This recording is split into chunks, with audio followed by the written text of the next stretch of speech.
Digamos que es la capacidad de un edificio de bloquear los flujos de aire no deseados a través de la envolvente del edificio, mientras que la difusión de vapor igual se referiría más a la capacidad que tiene el vapor de atravesar ciertos materiales de construcción. Las membranas líquidas para el control de la difusión de vapor han experimentado, como decía, un crecimiento exponencial en los últimos 5 años, en sustitución de membranas de tela, que eran hasta ahora mucho más tradicionales. ¿Por qué utilizar membranas líquidas? Pues bueno, en cuanto a cualidades, serían productos que nos ayudan con la necesidad de evitar infiltraciones, corrientes de aire en la envolvente no deseados. Este aire que se transporta al vapor puede quedar en la zona de los aislamientos, provocando condensaciones, patologías intersticiales.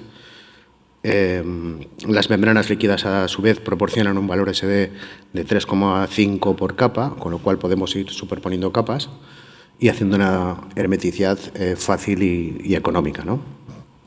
Evitan también, a su vez, la filtración de emanaciones de gas radón, muy nocivo para la salud. Facilitan el confort de los residentes en el edificio, al evitar corrientes y variaciones de temperatura también no deseadas. Y en cuanto a las características del producto, de los productos, son productos en formulación en base a agua, son de base acrílica, tienen muy bajas emisiones de componentes orgánicos volátiles, están certificados EC1+, con el tema de, pues bueno, el tema ecológico, huella de carbono, reducen hasta el 95% del volumen de residuos en formatos de 600.000 litros, tienen una reducción de costes en reciclaje, están certificadas por el Instituto Passivhaus House y también, a su vez, facilitan la realización de correcciones en el caso de no superar los blower intermedios, los blower door.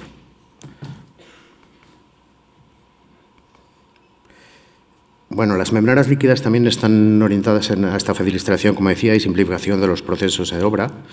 Y ya no se usan únicamente para la hermeticidad, también sino se pueden utilizar como barreras de gas radón. Recientemente hemos certificado nuestras membranas también como barrera de gas radón. Según el Código Técnico del 20 de diciembre del 2019, ya se incorpora la necesidad de la protección frente al gas radón en los edificios en su sección documento básico HS6 como protección frente a la exposición de gas radón. Y tienen como función estas barreras limitar un poco la entrada de dicho gas en los edificios mediante la interposición de materiales resistentes a la difusión de este gas a través de los cerramientos porosos, ¿no? Principalmente el hormigón y fábricas de ladrillo y demás.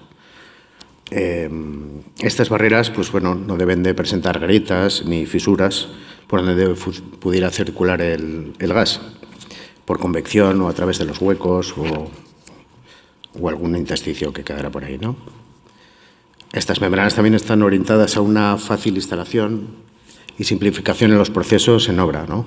Las membranas líquidas pues tienen una resistencia al gas radón de 1991 megasegundos por metro para un espesor de 1,5 milímetros, lo que equivale a una resistencia al gas radón de 993 megasegundos metro para un milímetro de espesor. Y estos resultados pues superan con creces la norma, la ISO 11665/13, de cantidad máxima permitida de 300 milisegundos metro y de la SINTEF un estándar SP3873 de 50 milisegundos, ¿no?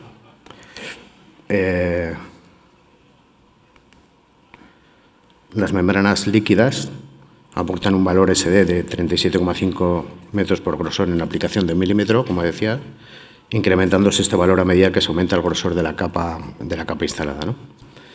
En la membrana exterior el valor SD sería abierto al vapor, sería 1,4 metros y además, como he comentado, están certificadas por el Instituto Passivhaus. Son productos sostenibles a 3 niveles: energía, materiales y envases. En cuanto a energía, pues sería la fabricación que se realiza con energía renovable, eólica y próximamente geotérmica en nuestras fábricas, con una producción de 973 megavatios por hora que ayudan a ser autosuficientes en cuanto al consumo de energía. Materiales, pues en el caso de la membrana líquida, su contenido en base a agua pues garantiza un confort en la vivienda una vez aplicadas. Son muy fáciles de instalar, de aplicar y adicionalmente también disponen de esos certificados EC1 Plus de muy bajas emisiones, como comentaba antes. Los envases son en formato de salchichones, de bolsas de 600 mililitros, permiten una reducción del 95% del volumen de los residuos generados, una eliminación total de los residuos de plástico de un solo uso y además de los costes en el sistema de reciclaje. Y en cuanto a la aplicación, pues son productos que se aplican en espesores de 2 capas, como he comentado, una perpendicular a la otra, con un espesor mínimo de 1 milímetro y no mayor de 3. Y para eso, para comprobar estos espesores, se pueden utilizar medidores, profundímetros y demás, siempre que la membrana no llegue a estar seca, ¿vale? Proyectos donde se ha utilizado la membrana, pues os he traído 2 proyectos, uno el de Los Cortijos, que es el primer proyecto de Passive House certificado en Castilla-La Mancha. Está en la ciudad de Ciudad Real, es del año 2016, una superficie construida de 212 metros cuadrados, útiles 178. La arquitectura es de BIOM, la constructora es Pacasa, obtuvo un test de blower door de 0,36 renovaciones hora y se utilizan las membranas en los encuentros paramento horizontal, vertical, uniones de albañilería, pasos de instalaciones y espumas de poliuretano flexibles para la instalación de carpinterías, relleno de huecos, relleno de patinillos. Otro proyecto donde también se ha utilizado la membrana líquida que os hemos traído aquí es en Casa 80, es una rehabilitación de un Passive House del proyecto PRE, es una adaptación de un inmueble de los años 80. Como comentaba, es un proyecto que se ha acogido al programa PRE porque las mejoras realizadas asociadas a la incorporación del estándar Passive House han permitido que podamos incorporarlo a este proyecto. Está en Geridonte, en Toledo, es del año 2021, una superficie construida de 126,82 metros cuadrados construidos. La arquitectura también es de BIOM, constructor Pacasa, 0,5 renovaciones hora en cuanto al test de blower door. Y las membranas se han utilizado para uniones de albañilería, pasos de instalaciones y las espumas de poliuretano flexibles para instalaciones de carpintería.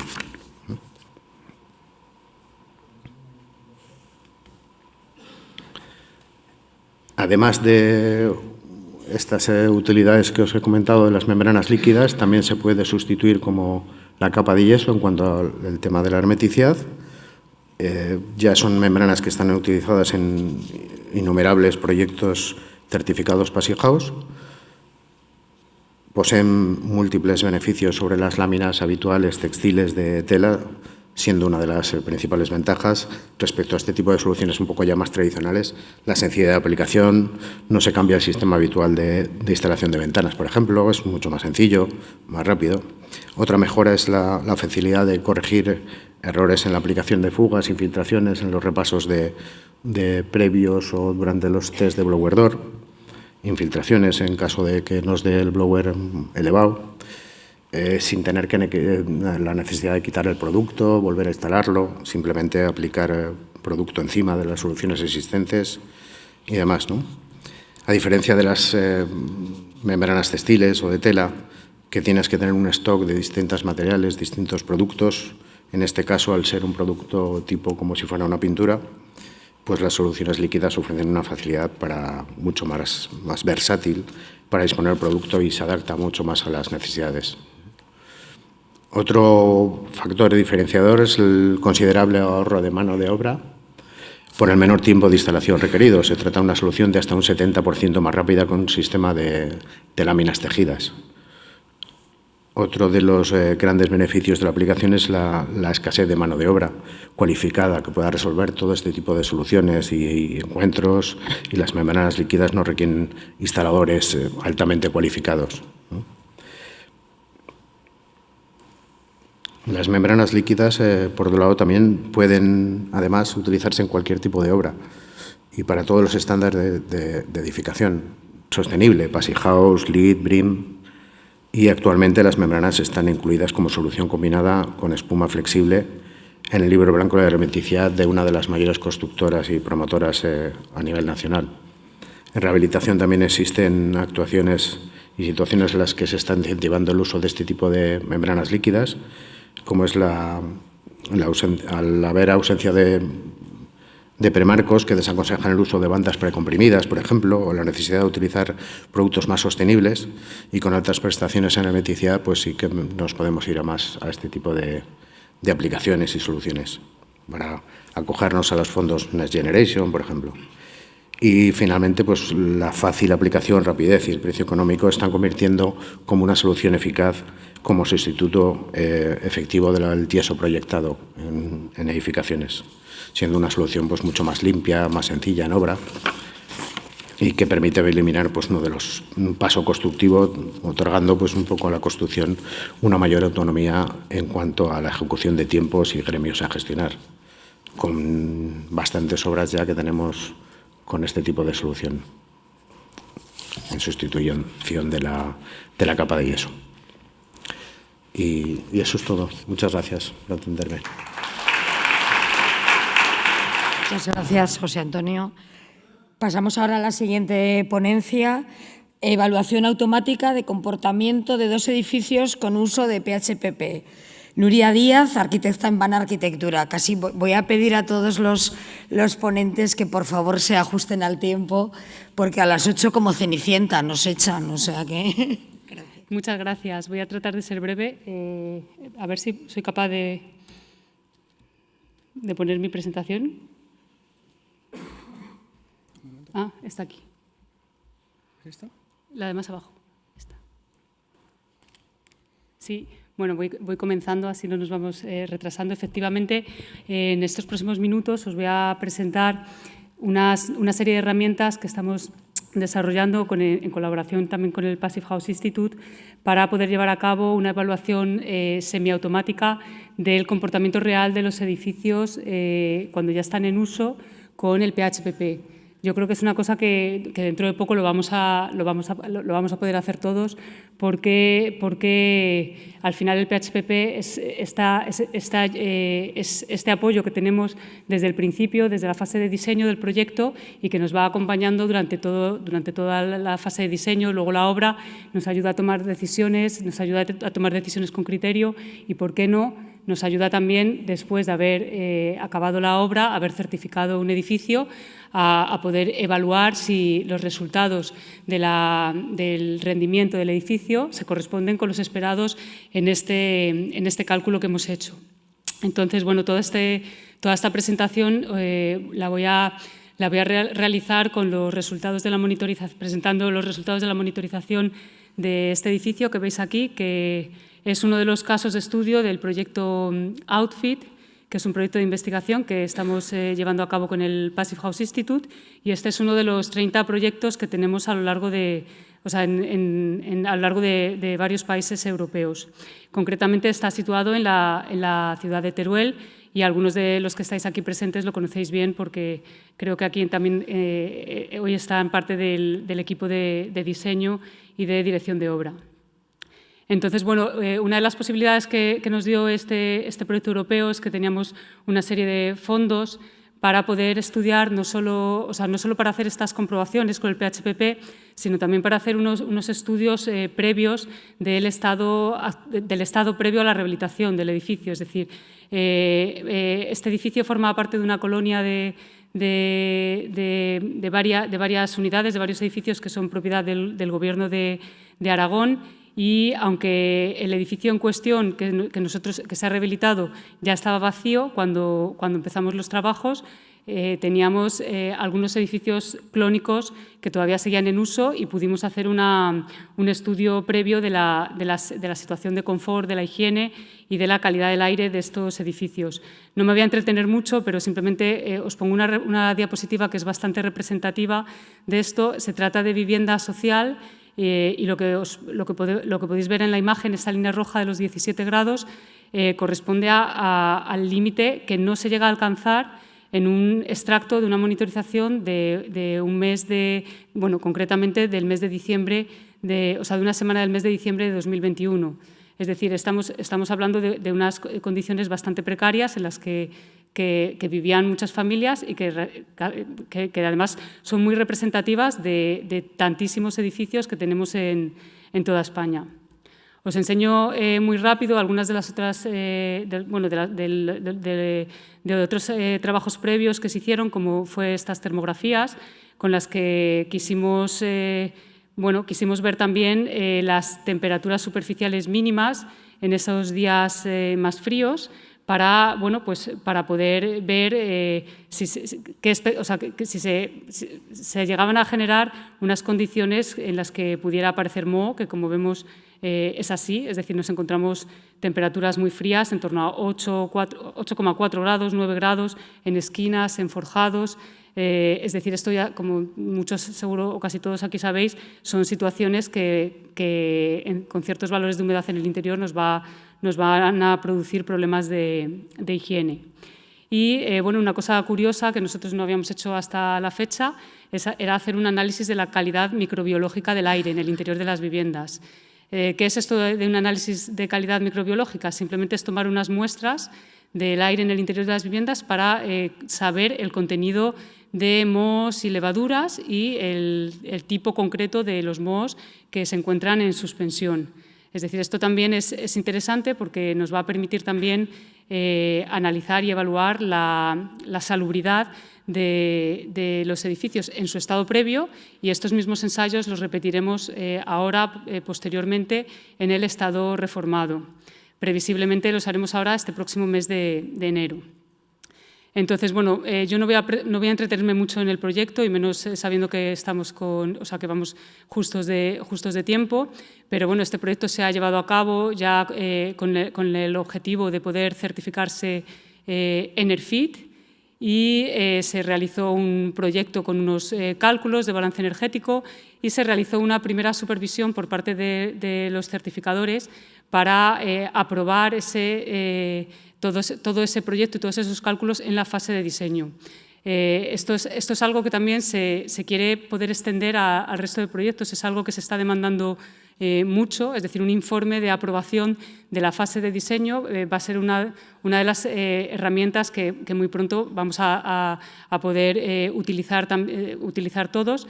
Y yo creo que va a ser muy útil porque, efectivamente, cuando se hace ya una revisión de un proyecto en fase de diseño, nos da garantía para que cuando empezamos una obra no nos vamos a encontrar luego sorpresas.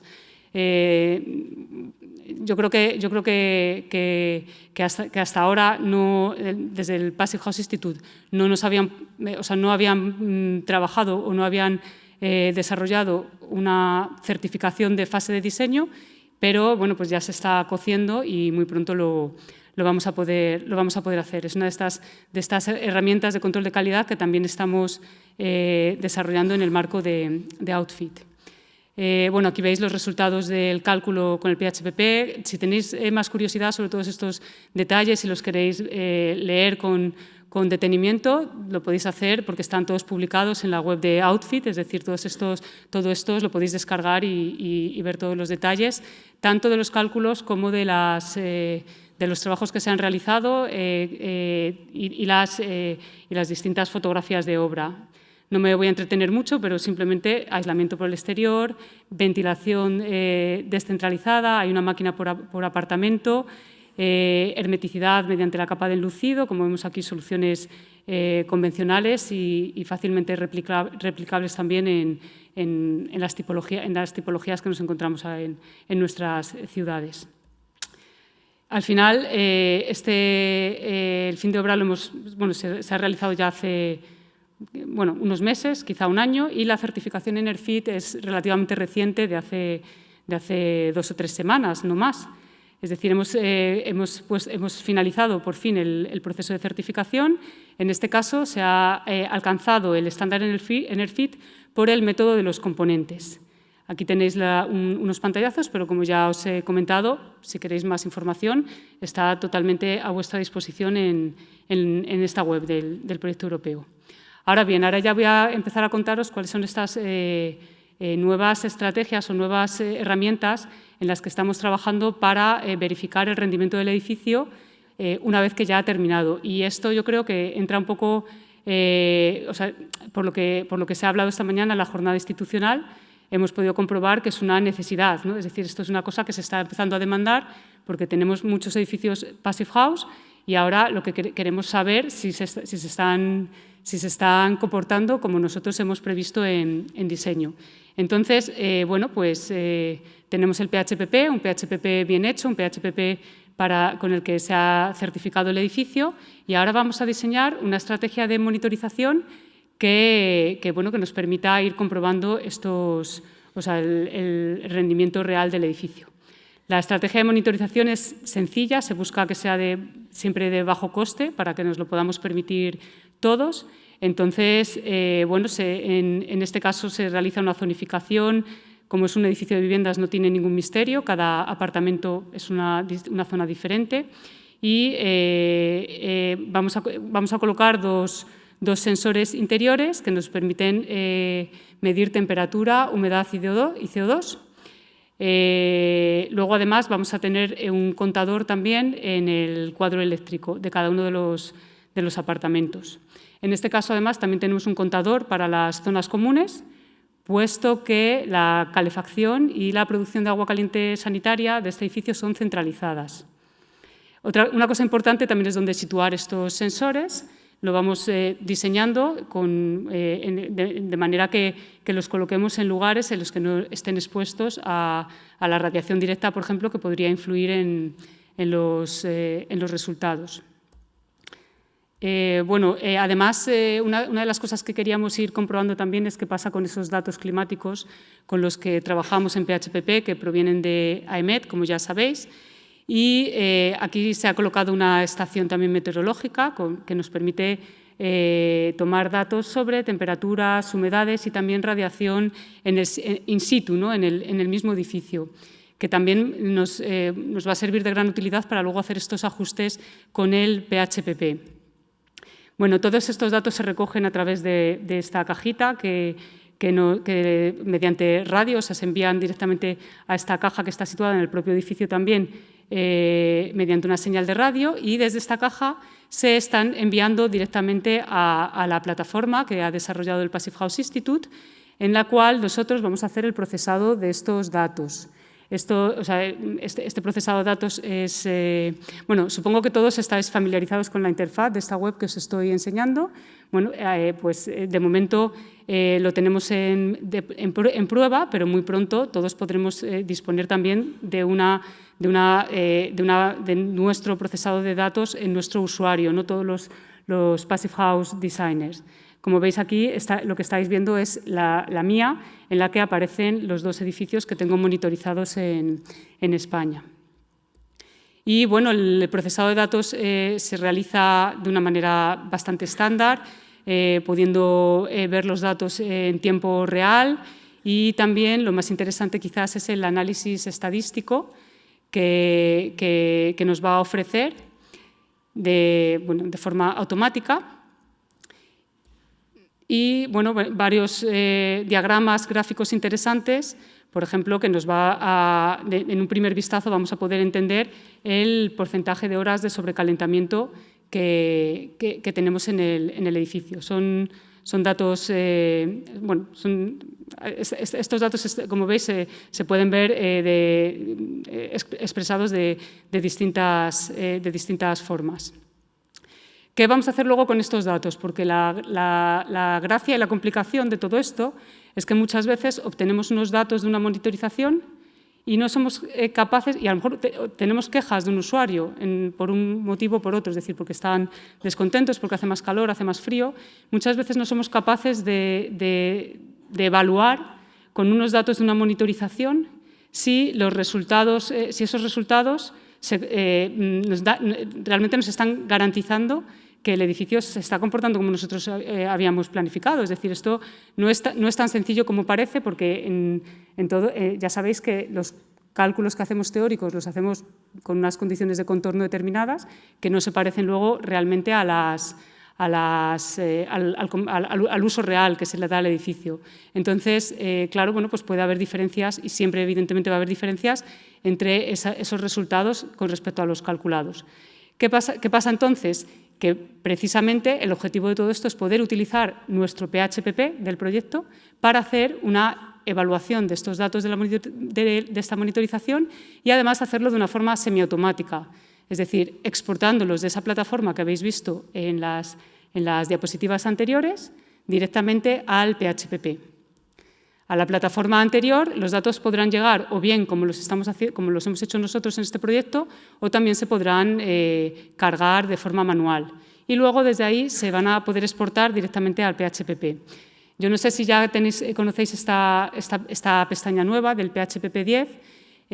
Bueno, pues es bastante interesante porque nos permite realizar estas zonificaciones del edificio, nos permite también hacer una serie de ajustes, como es, por ejemplo, las cargas internas, la ocupación real del edificio, que, como ya sabéis, en fase de diseño trabajamos con unas ocupaciones también muchas veces estándar, que puede no corresponderse con la ocupación real, y nos va a permitir introducir los datos del clima real, del clima del clima de un año concreto, 2023, es decir, no quiero saber la media de los últimos 50 años, sino este año, qué pasa este año, lo puedo introducir aquí, incluso también resultados de monitorizaciones de consumos eléctricos y también rendimiento de instalaciones fotovoltaicas. Lo más interesante es que nos va a ofrecer unos diagramas como estos que estamos viendo, en los que las X, estas que veis en este diagrama con las cruces rojas, la cruz roja es el punto en el que la monitorización real, ¿no? En este caso es la refrigeración, el valor medido in situ en el edificio, y las líneas grises que vemos son los valores calculados en el PHPP con estas condiciones de contorno con las que trabajamos para la certificación. Es decir, va a ser muy fácil para nosotros hacer una interpretación de estos resultados y vamos a poder ver si nuestros valores reales están dentro de la plausibilidad, es decir, de los valores esperados. Y en el caso de que no sea así, siempre se va a poder ya indagar en qué ha podido pasar y por qué no se están cumpliendo las expectativas. Pero, como ya sabéis, como lo que os he comentado, muchas veces no es tan fácil hacer esa interpretación simplemente midiendo esos resultados. Os voy a poner un ejemplo muy sencillo, que son unos primeros resultados y conclusiones sobre el comportamiento de este edificio en Teruel en el verano de 2023, que es el primero que tenemos monitorizado. Este edificio en el diseño y la construcción de este edificio se han empleado varios parámetros para conseguir el confort de verano, como puede ser el uso de sombreamientos temporales mediante persianas, el aislamiento, un aislamiento importante en la envolvente, y también la reducción de fuentes de calor internas, es decir, estrategias que todos conocéis porque son habituales en nuestro clima. Como sabéis, es muy importante no solo trabajar con los datos climáticos que tenemos en PHPP, sino que cada vez somos más conscientes de que el clima está cambiando y que los veranos están siendo cada vez más calurosos. Entonces, en todos los proyectos es recomendable realizar un análisis de riesgo de sobrecalentamiento, algo que ya se puede hacer también de una manera muy sencilla con PHPP 10, porque antes lo teníamos que hacer un poquito, con algunas herramientas auxiliares y probando nosotros, ¿no? Entonces, en este análisis de riesgo de sobrecalentamiento vamos a tener en cuenta una serie de efectos, como el efecto isla de calor, que podemos encontrarnos en ciudades, y, por supuesto, el cambio climático. Este análisis lo hemos hecho para este edificio, que está situado en una ciudad como Teruel, que ni siquiera es de las más calurosas de nuestro país, y aún así se puso de manifiesto que en este edificio había una situación de riesgo. Es decir, el confort en verano estaba comprometido si no se empleaban sistemas de refrigeración activa. Así que sí que cuenta el edificio con sistemas de refrigeración activa, con refrigeración a través del aire de impulsión y un fan coil adicional de apoyo en el salón, es decir, que está relativamente cubierto para poder garantizar el confort en verano de los usuarios. Pero os voy a enseñar los resultados de la monitorización para que veáis de lo que estoy hablando cuando hablamos de que es difícil de hacer esa interpretación. Tenemos un PHPP 9, que es el de la certificación, en el que estamos trabajando con el clima del PHPP y AEMET. Y el porcentaje de sobrecalentamiento, sin contar con estos sistemas de refrigeración activa, era del 3%. Esto equivale a 262 horas al año. La monitorización real de estas 10 viviendas nos daba un 18% de sobrecalentamiento. ¿Cómo es posible? ¿Cómo puede estar pasando esto? ¿Es que este edificio no está funcionando bien? Bueno, lo primero que hacemos aquí es analizar los datos de la estación meteorológica y nos damos cuenta de que este verano, en concreto, la media de los meses de julio y agosto está entre 3,5 y 3,2 grados por encima de las temperaturas en las que estamos analizando, con la que estamos analizando nuestro edificio en PHPP. Es mucho, 3,5 grados, no sé si os hacéis una idea como temperatura media. Yo os digo que en la mayor parte de los test de estrés de sobrecalentamiento que hacemos al edificio, normalmente nos manejamos en aplicarle 2 grados de diferencia. Y para mí realmente sí que ha sido una sorpresa encontrarme con una ciudad como Teruel, que ni siquiera digamos que es de las más calurosas en España, y estos datos. ¿Qué pasa si yo esto lo meto directamente en PHPP? Si yo cambio mi clima y le añado 3,5 grados de media al mes de julio y al mes de agosto. Bueno, pues simplemente haciendo un gesto como este y haciéndolo con PHPP y haciendo distintas hipótesis de buen uso, mal uso de persianas, etcétera, etcétera, lo que nos encontramos es que el porcentaje de sobrecalentamiento está incluso por encima del que realmente hemos tenido en los edificios, ¿no? Con esa corrección de temperatura y hemos hecho varios estudios de buen uso o mal uso de las medidas pasivas. El caso es que con esto ya queda explicado, ¿no? Es decir, no hay ningún misterio, hay más sobrecalentamiento del previsto, pero es que el clima también es mucho más caluroso del previsto para la certificación. No pasa nada porque este edificio es un edificio en el que el confort se ha garantizado mediante un sistema de refrigeración activa, pero es decir, ese sobrecalentamiento realmente no existe porque cualquiera de estos ocupantes tiene a su disposición ese sistema de aire acondicionado que le va a permitir alcanzar el confort. ¿Qué es lo que pasa? Que estamos hablando de vivienda social. Igual que veíamos que en invierno no se superaban nunca los 17 grados porque no ponían la calefacción, por no gastar ese dinero, hemos visto como también esto sucede en verano y es un perfil vulnerable concretamente el de estas tipologías. A esto se le añade además que la puesta en marcha de este edificio fue un poco lenta y tengo entendido, por lo que me comentaron, que no estuvo funcionando bien durante el mes de julio todo el sistema de refrigeración. Es decir, que este era el primer verano y todavía estaban creo que todos los usuarios, los ocupantes se habían mudado en junio y pasaron varias semanas, creo que hasta bien entrado el mes de agosto, hasta que ya estuvo eso funcionando bien. Creo que la conclusión principal de mi presentación es que tenemos que utilizar este tipo de herramientas de control de calidad más allá de haber terminado la construcción de un edificio. Es decir, nuestra misión como certificador, como Passive House Designers, como técnicos involucrados en la construcción Passive House, es dar garantías del correcto funcionamiento del edificio. Tenemos a nuestra disposición y vamos a tener muy pronto más herramientas para poder hacerlo. Y, mucho ojo con el verano, mucho ojo con las estrategias, con los estudios, con los análisis que hacemos de los edificios en verano, porque el clima está cambiando y esto al final parece ser que va a ir desafortunadamente cada vez a más. Esto es un primer análisis, una primera fase de procesado de resultados. Las conclusiones finales las tendremos a lo largo del año y estarán publicadas siempre en la web del proyecto Outfit, que os invito que que os metáis en la web para conocerlo, porque no solo tenemos este proyecto, sino que hay otros 30 casos de estudio. Creo que pueden ser de vuestro interés y estamos a vuestra disposición para cualquier consulta o duda que os pueda surgir.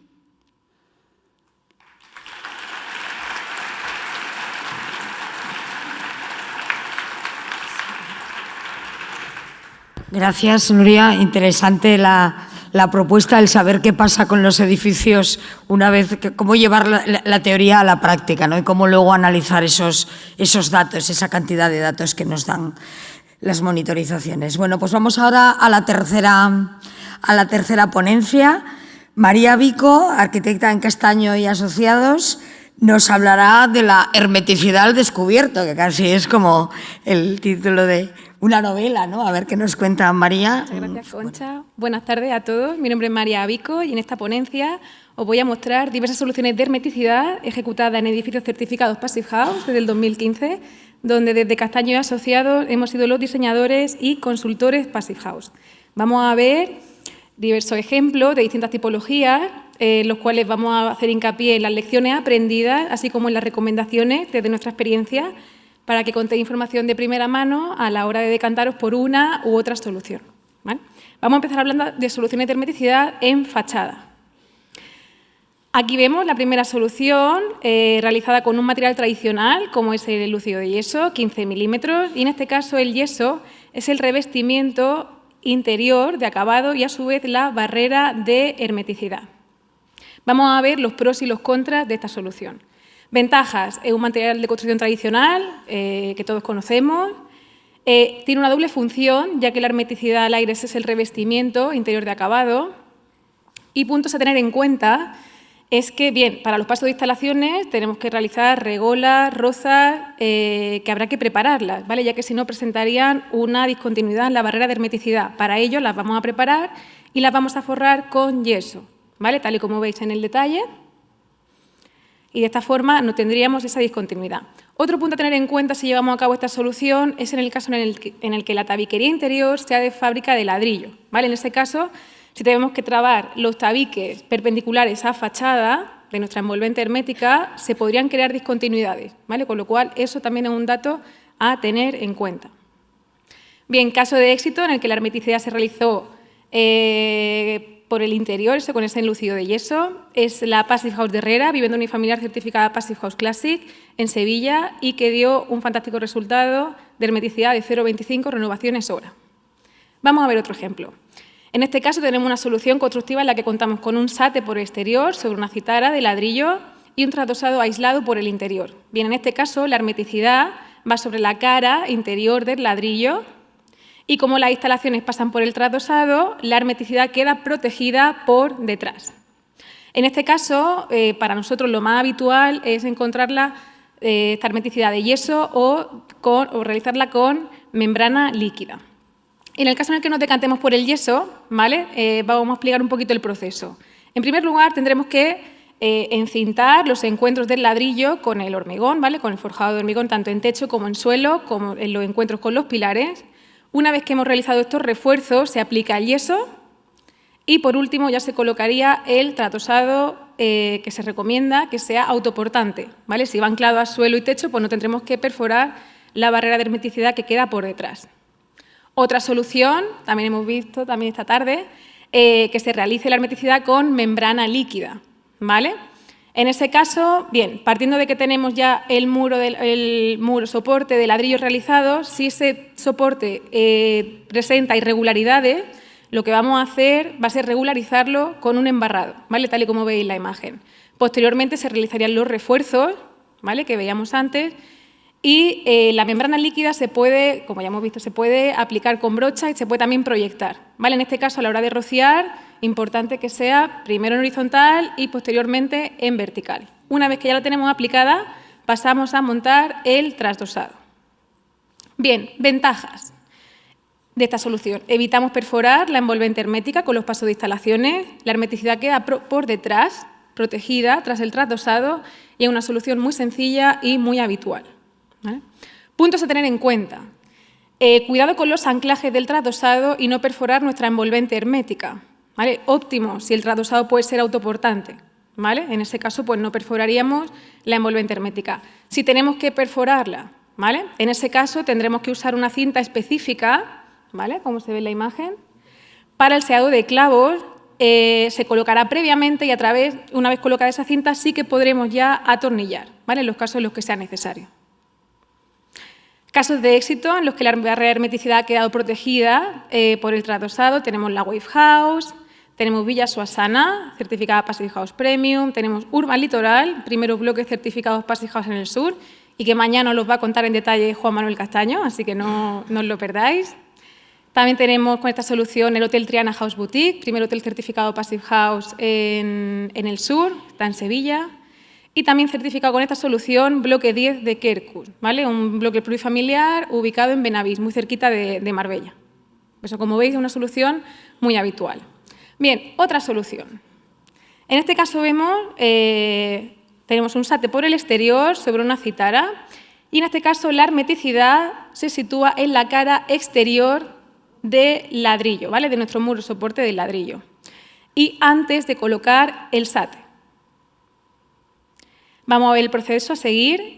Una vez tenemos el soporte, ¿no?, de nuestro muro de ladrillo, si presenta irregularidades, como es el caso, vamos a dar un embarrado, ¿vale?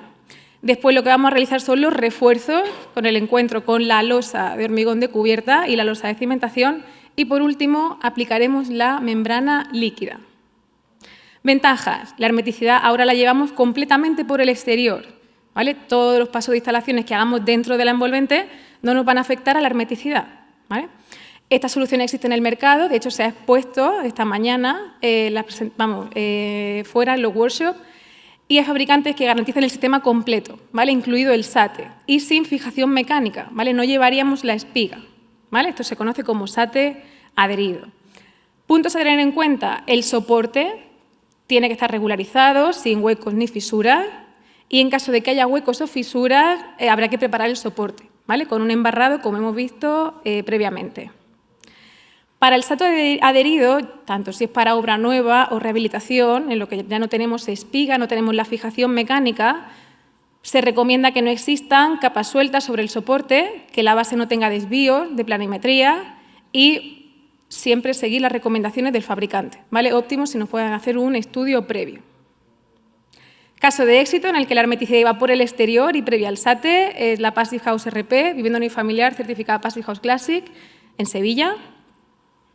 Y vamos a cambiar de tercio, vamos a ver ahora soluciones de hermeticidad en cubierta, ¿vale? En este caso tenemos una cubierta de madera en la que la hermeticidad se realiza con lámina de hermeticidad por el interior, ¿vale?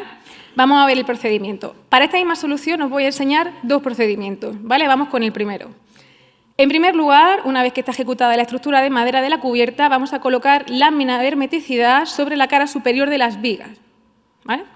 En segundo lugar, colocamos el panel sándwich. Bien, ¿por qué hemos hecho este primer paso? Porque si hubiésemos colocado el panel sándwich directamente, la cara superior de las vigas hubiera quedado totalmente inaccesible, con lo cual no hubiese podido tener hermeticidad, ¿vale? Por eso ese primer paso. Colocamos el panel sándwich y ya por último sellamos perfectamente ya bien desde el interior, solapando con la lámina que se colocó en el primer paso, pues toda la lámina de hermeticidad bien encintada. Esto en obra, en este caso, nos dio 0,4 renovaciones hora, ¿vale? Hay más cosas que tienen que ver con la hermeticidad, no solamente esto, esta solución encubierta, pero bueno, para tenerlo como dato. En este segundo procedimiento, con una solución similar, fijaos en este caso que con la estructura de la cubierta ya realizada, en este segundo caso lo que se procede es a colocar la lámina de hermeticidad y el panel sándwich en paralelo, ¿vale? De esta forma nos ahorramos ese primer paso de tener que colocar la lámina sobre la cara superior de las vigas, ¿vale? Y ya por último, desde el interior, pues ya encintamos perfectamente la lámina. Decir que se han hecho estos procedimientos porque la promotora está haciendo una promoción de Passive House Premium. En la primera se hizo la solución que habéis visto en primer lugar y en la segunda, ya con la experiencia adquirida, pues se ha pasado a optimizar procesos y a realizarlo de esta forma, ¿vale? Y el Blue Order de obra, que se hizo hace muy poquito, dio 0,23 renovaciones hora. Bien, ventajas. de colocar la lámina de hermeticidad por el interior en cubierta. Bien, la lámina tiene una doble función y es que es hermética y además es reguladora de vapor inteligente con SD variable. El hecho de que esté por dentro le hace que sea accesible y que esté a la vista durante el blower door de obra, ¿vale? Puntos a tener en cuenta: es importante la planificación, no solo aquí, sino para cualquier solución de hermeticidad, ¿vale? A tener en cuenta también, y que hemos visto en un ejemplo previo esta tarde, las vigas de madera no son herméticas al paso del aire y esto hay que tenerlo en cuenta, ¿vale? Y en el caso en el que tengamos que perforar la lámina de hermeticidad, pues porque tengamos que colgar instalaciones, porque haya que colocar un falso techo, se puede si colocamos previamente una cinta específica para el sellado de clavos, ¿vale? Se coloca previamente y ya después sí que podremos taladrar o perforarla, sin que tengamos infiltraciones. Bien, vamos a pasar ahora a ver temas relacionados con las ventanas y la hermeticidad. Bien, como sabéis, la instalación de la ventana tiene que ser perfectamente hermética, ¿vale? Las ventanas se pueden colocar con o sin premarcos. En este caso, fotografía de Urba Litoral, se han colocado con premarcos de madera y vamos a ver el procedimiento, ¿vale? En primer lugar, se encinta la transición entre la fachada y el premarco, ¿vale? También, como veis, se han sellado con lámina los cajones de persiana. Segundo paso, se aplica el yeso, ¿vale? Una vez tenemos ya el yeso de la hermeticidad de la fachada ejecutado, pasamos a colocar la ventana. Y por último, lo que hacemos es continuar la transición ya ahora entre el premarco y la ventana, ¿vale? Ese premarco es de madera, no es hermético, tenemos que hermetizarlo, ¿vale? Nosotros recomendamos, a la hora de ya hacer el enlace con la ventana, solapar, si se puede, 5 milímetros sobre la ventana y ese sellado taparlo con tapajuntas, ¿vale? Óptimo, si se puede. Bien, pregunta del millón. ¿Cuándo instalar las ventanas en obra? Esta decisión nos puede evitar momentos muy dramáticos. De hecho, si esperáis demasiado, os podéis encontrar vosotros mismos en esta situación el día del blower door de obra. Bueno, vamos a ver qué opciones tenemos. Las ventanas se pueden colocar en una fase temprana, ¿vale? Cuando se ejecuta el resto de la hermeticidad del edificio, o se pueden colocar al final de la obra. Bien. Si las colocamos en una fase temprana, el número de blower door recomendados son 2, ¿vale? Primero, se recomienda cuando está la hermeticidad a la vista y las ventanas se han colocado, y el final con el edificio terminado. Si las ventanas se colocan al final, en este caso se recomiendan 3 blower doors, ¿vale? Primer ensayo en el que vamos a testear la hermeticidad de la fachada y el sellado con el premarco. En ese primer blower door no habrá ventanas, tendremos un cierre provisional, que es la lámina de hermeticidad. Digo lámina porque no vale un plástico cualquiera de la ferretería, ¿vale? Tiene que ser un material estanco. Segundo blower door ya sería con las ventanas colocadas. En ese caso lo que hacemos es testear el sellado entre premarco y ventana y, por último, el final del edificio terminado. Bien. Además de que si colocamos las ventanas en una fase temprana nos ahorramos un blower door, ¿vale? También podemos evitar el drama que a nosotros nos ha pasado y, de hecho, una de esas manos son las mías, y es que si bien colocamos refuerzos a la hora de empezar el blower door, ¿qué pasa? Al despresurizar, pues la lámina se tensiona y sobre todo en huecos grandes. ¿Qué pasa? Aunque colocamos refuerzos, en nuestro caso no fueron suficientes, y la lámina se despegaba continuamente, ¿vale? Conseguimos terminar el primer ensayo, ¿vale? Pero la tensión y el tiempo invertido en realizar esos sellados temporales de hermeticidad que luego se van a quitar, ¿vale? Hace que, sobre todo si son huecos grandes los que vamos a testear, hace que no recomendemos colocar las ventanas al final de obra. Sí que recomendamos, si tenéis huecos grandes, que se coloquen las ventanas en una fase temprana y se protejan correctamente.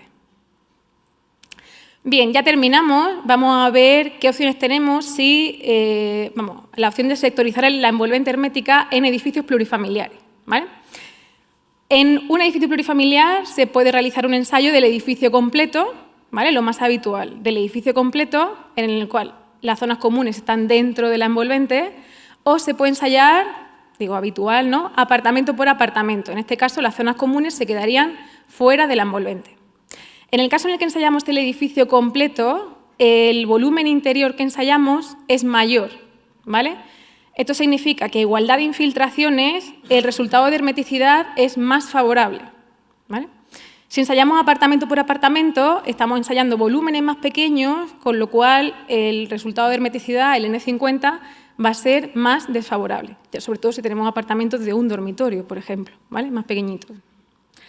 Además, hay que tener en cuenta, si lo hacemos apartamento por apartamento, que tendremos sellados adicionales de hermeticidad entre apartamentos y zonas comunes, ¿vale? Vamos a ver algunos ejemplos. Por ejemplo, patinillos de instalaciones. Los patinillos conectan apartamentos de distintas plantas, con lo cual tendremos que sellarlos. Aquí concretamente se ha hecho con lámina de hermeticidad. Y también un punto a tener en cuenta es en función del tipo de forjado que tengamos, ¿vale? Estos son los muros medianeros de ladrillo del apartamento. Si tuviésemos una losa de hormigón que es completamente hermética, pues no habría problema, ¿no? Todo mucho más fácil. En este caso, ¿qué pasa? Que la medianera acomete a bovedilla, esto es un forjado bidireccional. ¿Qué ocurre? Que la bovedilla no es hermética al paso del aire, con lo cual no podemos sellar contra la bovedilla, tendremos que sellar contra el elemento hermético más cercano, en este caso el nervio de hormigón del forjado bidireccional. Por eso se ve en el replanteo de la fotografía cómo pone yeso, ¿no? Llegando al primer nervio, que va a cubrir esa primera línea de bovedillas, ¿no? La vamos a hermetizar y una vez que lleguemos al primer nervio ya lo tenemos resuelto. No hace falta forrar de yeso todo el techo por temas de hermeticidad, ¿vale? Ya digo, si tenemos losa, nos olvidamos de esto. Bien, y decir también, bueno, que se hace apartamento por apartamento, todos los apartamentos tienen que cumplir de forma independiente el test blower door. Decir también que las puertas de entrada a las viviendas, como las zonas comunes, están fuera de la envolvente, tienen que ser herméticas. Y una ventaja es que si no pasa el aire entre apartamentos, porque estamos sellando todas las infiltraciones, tampoco pasa el ruido, con lo cual conseguimos un mejor aislamiento acústico entre vecinos. Casos de éxito en los que se ha ensayado la hermeticidad apartamento por apartamento es Urban Litoral, los primeros bloques certificados Passive House en el sur, ubicado en Málaga, y también el bloque 10 de Quercus, ¿vale? Ubicado en Benavís, muy cerquita de Marbella. Y ya termino, decir herramientas indispensables para hermetizar correctamente. Tenemos el rodillo, la rasqueta, esto no nos puede faltar para que los adhesivos se adhieran perfectamente, como nos contaba Jens al principio de la tarde. Y nada, muchas gracias a todos y sobre todo muchas gracias a todos los equipos con los que hemos colaborado y colaboramos, ya que sin ellos todos estos casos de éxito pues no hubiesen sido posibles. Así que nada, muchas gracias. Pues gracias, María, por plantear ya aquí una de las dudas, ¿no? Ventanas antes o ventanas después, que es como la tortilla con cebolla o sin cebolla. Y porque, bueno, el resumen de la comunicación, el cuadro resumen, casi está pidiendo mármol. Es para fotocopiarlo y llevarlo en el kit de supervivencia. Está clarito la solución. Bueno, pues pasamos a la siguiente ponencia. Oliver Style nos hablará surfeando la ola. Y yo te voy a pedir, Oliver, que además de la ola surfes el tiempo, porque vamos ajustadísimos. Así que tú, que eres un experto, surfean todo.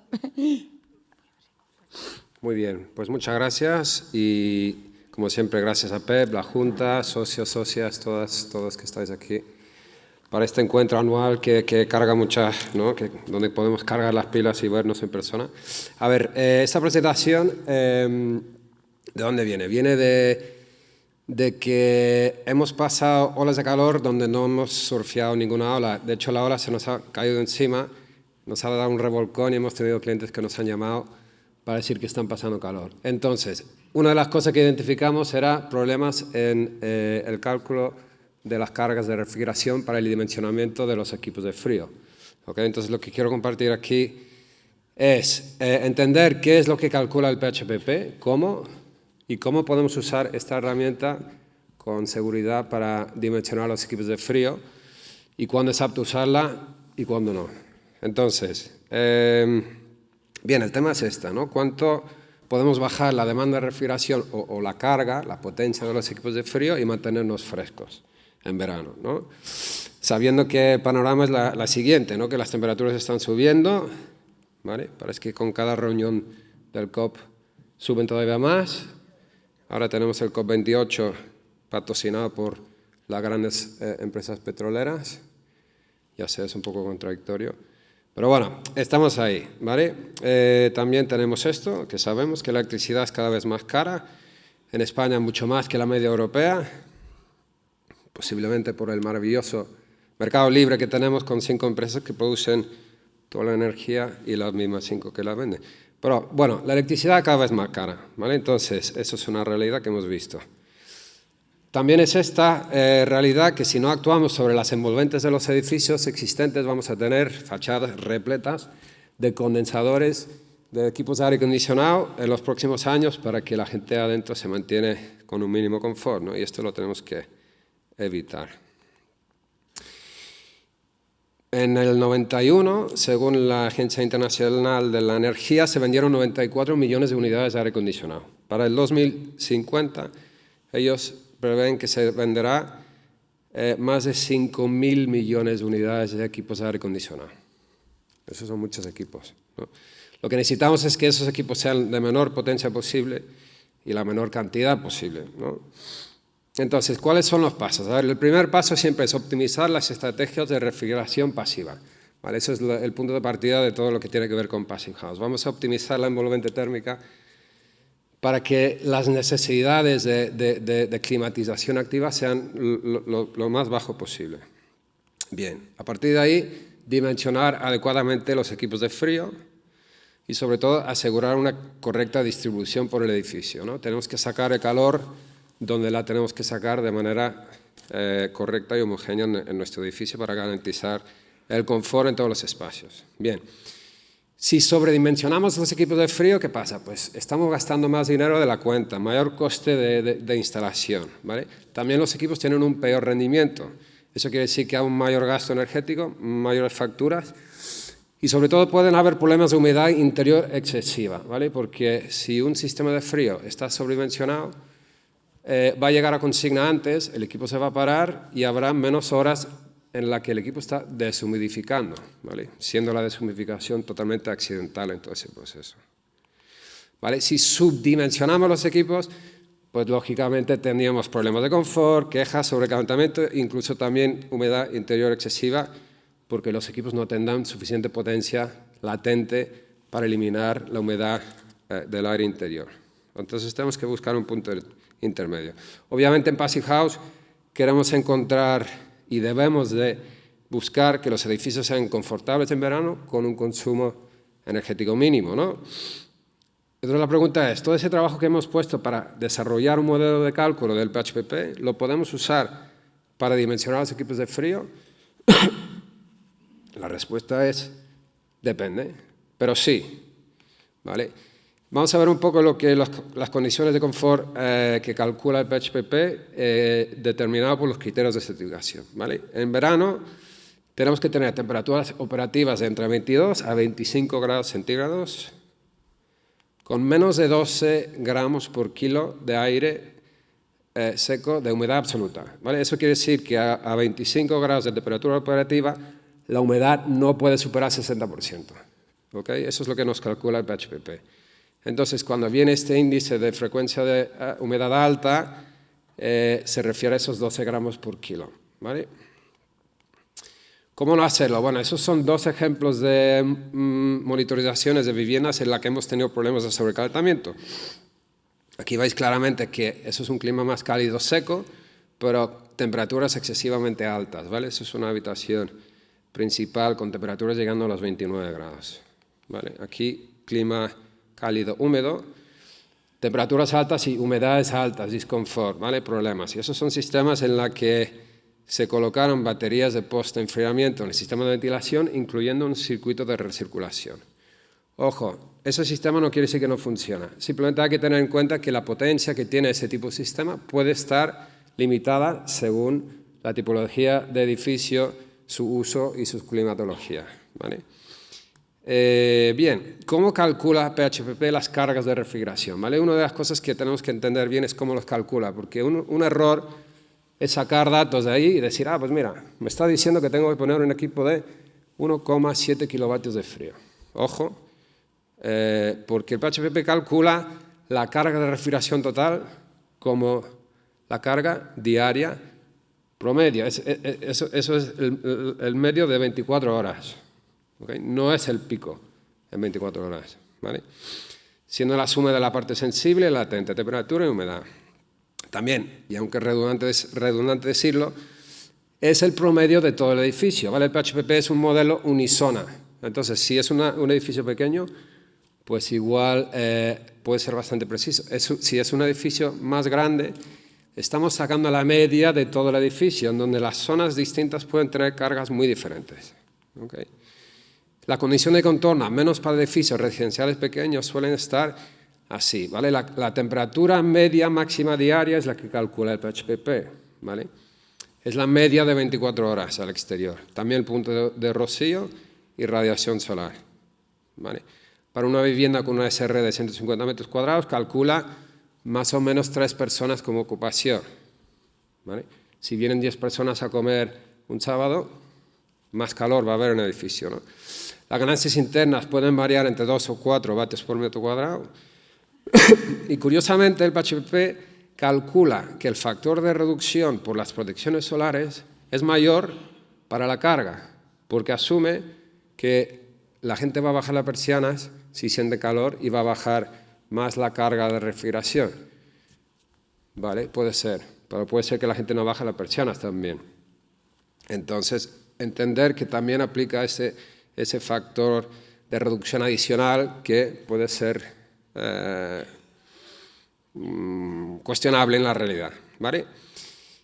Luego, ¿qué tenemos como alternativa? Pues tenemos cálculos dinámicos de herramientas de simulación multisona, ¿no? Que generalmente se basan en datos climáticos horarios, con consignas interiores horarios, programación horaria de la actividad de las personas, los equipos, etcétera, etcétera. ¿Vale? Estas herramientas nos dan cálculos de las cargas de refrigeración de alta resolución, muchas veces con resultados horarios, como vemos en esa tabla, ¿no? Una maravilla, tantos datos de temperatura por cada zona, cuándo ocurre en el día, la humedad relativa en ese momento, etcétera, etcétera. Pero la cuestión ¿es necesario ese nivel de precisión o podemos usar el PHPP para dimensionar nuestros equipos de frío? Como decía, depende.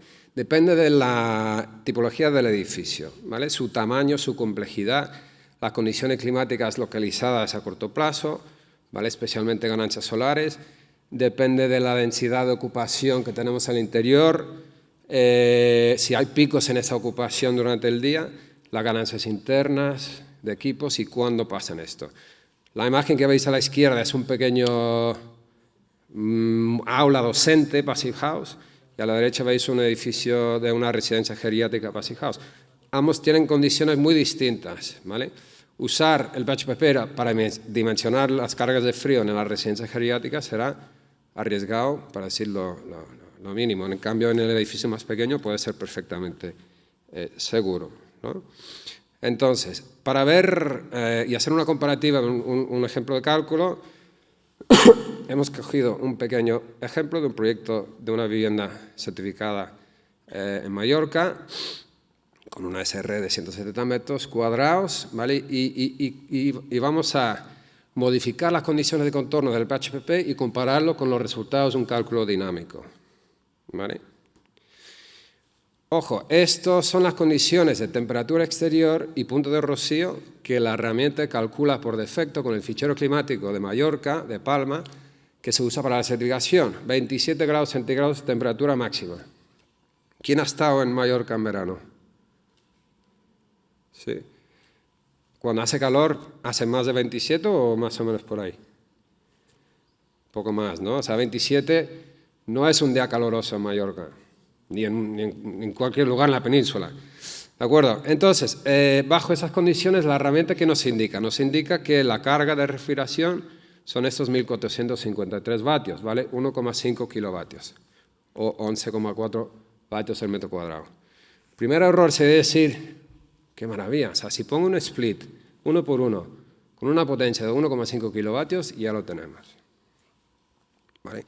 Ojo, es lo que decíamos, esto es el cálculo de la carga media durante 24 horas con unas condiciones climáticas de la media del día más caluroso.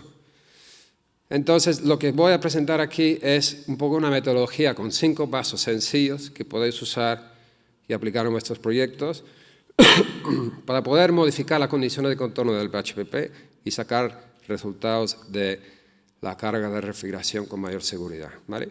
Vemos un poco este ejemplo, ¿vale? Lo primero que hacemos es estudiar las condiciones climáticas en un día caluroso. Eso podemos buscar datos de una estación meteorológica cercana o, si tenemos acceso a ello, a una herramienta como Meteonor, ¿vale? Que es lo que vemos en esa gráfica para un día caluroso, ¿vale? Esos son datos derivados de estaciones meteorológicas, siendo la media de los últimos 10 años. ¿Qué vemos aquí? Vemos que la temperatura máxima en Mallorca llega a 38 grados en un día caluroso, ¿vale? Mínimo 24. La humedad relativa promedio durante ese día son un 54%, ¿vale? Si aplicamos esta media de la humedad relativa a 38 grados de temperatura seca, podemos extraer el punto de rocío de 27,2 grados, ¿de acuerdo? Entonces, haciendo ese análisis, ya tenemos una foto de unas condiciones que serán un poco más realistas de lo que tenemos en la localidad. Por lo tanto, vamos al fichero climático, la pestaña del fichero climático en el PHPP, generamos un fichero propio como usuario, modificamos las temperaturas de aire exterior en lo que son las condiciones de carga de frío, introducimos esos valores de temperatura exterior y de punto de rocío. La radiación solar, mi recomendación es dejarlo así, salvo mayor datos y análisis de la localidad, ¿vale? Pero no, en general, en nuestra experiencia no es necesario modificar esas condiciones de contorno. 2. Analizar la ocupación, y eso va a depender del proyecto en cuestión, ¿vale? Aquí en esta vivienda sabíamos que los usuarios iban a tener seguramente invitados o iba a haber unas 10 personas en momentos no totalmente máximos absolutos, sino que podía pasar bastante a menudo. Entonces modificamos esa ocupación para 10 personas, ¿ok? Esto va a depender un poco del proyecto en cuestión. Paso 3, analizar la temperatura de consigna, ¿vale? Eso también es importante hablar con el promotor, promotora, posibles propietarios, propietarias, para ver si 24 grados o 25, 23 es adecuado. En este caso nos comentaron que 24 era la consigna adecuada y se modificó en el PHPP, ¿vale? Paso 4, el PHPP incluye un factor de suciedad de 5% en los vidrios, ¿vale? El tema es que cuando se entrega un edificio normalmente se limpian los vidrios, ¿no? Al entregarlo. Entonces es un detalle, pero habrá que quitar este 5%, porque bueno, aunque es un detalle, pues todo va sumando. Entonces, eliminamos el factor de suciedad en los cristales. Paso 5, protecciones solares, ¿vale?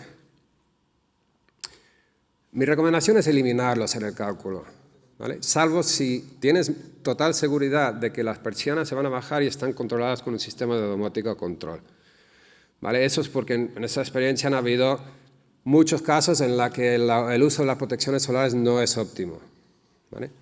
Ahora veremos en qué influye, pero mi recomendación es hacer el cálculo sin protecciones solares. Vemos los resultados, ¿vale? Comparando el cálculo del PHPP, modificando esas condiciones de contorno, como hemos visto en esos 5 pasos, y comparando con la simulación termodinámica, tenemos variaciones del 1%, que es una, dentro del margen de incertidumbre de ambos cálculos, es irrelevante. Eso es lógico, el PHPP es una herramienta unidimensional de una herramienta termodinámica. O sea, bien. Si vemos zona por zona, nos empieza a indicar algunas cosas que son interesantes, ¿vale? Las barras azules son las cargas térmicas con la herramienta dinámica y la roja es la media del PHPP aplicada a todas las zonas, ¿vale? Eso es una vivienda pequeña que esa incidencia, esa variación no tiene tanta importancia, pero es relevante extrapolándolo a edificios más grandes. Por ejemplo, en la cocina, el cálculo dinámico arroja valores del 37% más alto que el PHPP. Es lógico, una cocina es una zona de altas cargas internas, ¿vale?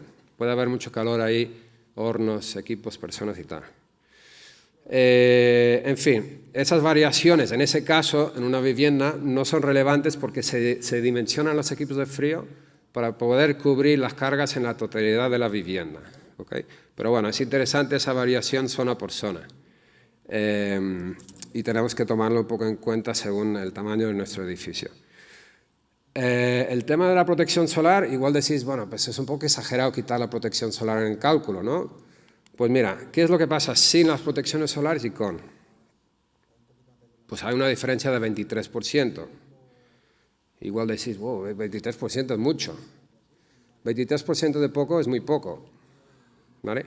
Quiero decir, 5,6 kilovatios comparado con 6,4 kilovatios, que es el cálculo sin persianas, no es relevante a nivel de euros, no es relevante a nivel de potencias de una bomba de calor, porque prácticamente pues van en saltos de 2 kilovatios. Y no es relevante en cuanto al consumo, porque las bombas de calor, dependiendo si es aire-aire o aire-agua, van a poder modular su potencia de acorde al consumo, a la necesidad. Por lo tanto, mi recomendación, como dije, es quitar las protecciones solares en el cálculo para tener ese factor de seguridad. ¿De acuerdo? Usando esta metodología, pues lo hemos aplicado en muchísimos proyectos. Aquí hay 28 viviendas residenciales de edificios pequeños que hemos usado esta metodología, ¿vale? La media pues está alrededor de 40 vatios por metro cuadrado, ¿vale? Variaciones, obviamente, de un lugar a otro, tipología de edificios, climatología y tal. Pero mi recomendación es, si vais a empezar un proyecto, usar este ratio como punto de partida. Seguramente, posiblemente habréis tenido la experiencia de hablar con un instalador y él dice, no hombre, son 100 vatios por metro cuadrado. Yo te voy a ofertar 100 vatios por metro cuadrado de potencia. Y tú tienes que decir, no, eso es una passive house. Pero tampoco son los 11 que decía el BHPP al inicio, ¿vale? En fin, eso es un poco un ratio que creo que como regla general puede servir como punto de partida, ¿vale? ¿Qué pasa si vamos a edificios más grandes? Simplemente a nivel de ejemplo. Esto es una residencia geriátrica passive en donde vemos los cálculos de carga por zona y vemos un poco las diferencias que puede haber, ¿vale? Este es un cálculo de las cargas en el comedor, con 27 personas comiendo en verano, y vemos que la carga máxima llega a 157 vatios por metro cuadrado. ¿Okay? Esas son condiciones muy distintas de la foto que hemos hecho de una vivienda unifamiliar con un ratio promedio de los 40 vatios por metro cuadrado. ¿Okay? Entonces, ojo, hay que analizar la tipología de edificio y las ganancias internas que pueden haber. En esta misma residencia, en un dormitorio, llegamos a cargas máximas de 47 vatios metro cuadrado, que se acerca más a lo que tenemos en el ejemplo de las viviendas. ¿Ok? Y por último, ¿qué pasa si sobredimensionamos los equipos de frío? ¿Vale? Vemos un ejemplo aquí. Para una vivienda de 160 metros cuadrados, ¿qué pasa si ponemos una bomba de calor aire-aire de 5 kilovatios? ¿Ok?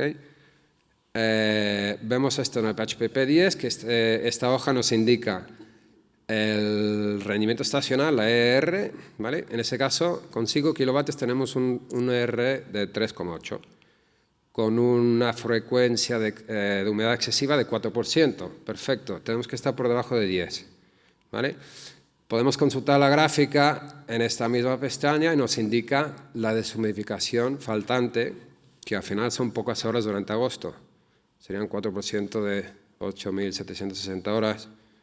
Bueno, en fin, pocas horas, ¿vale?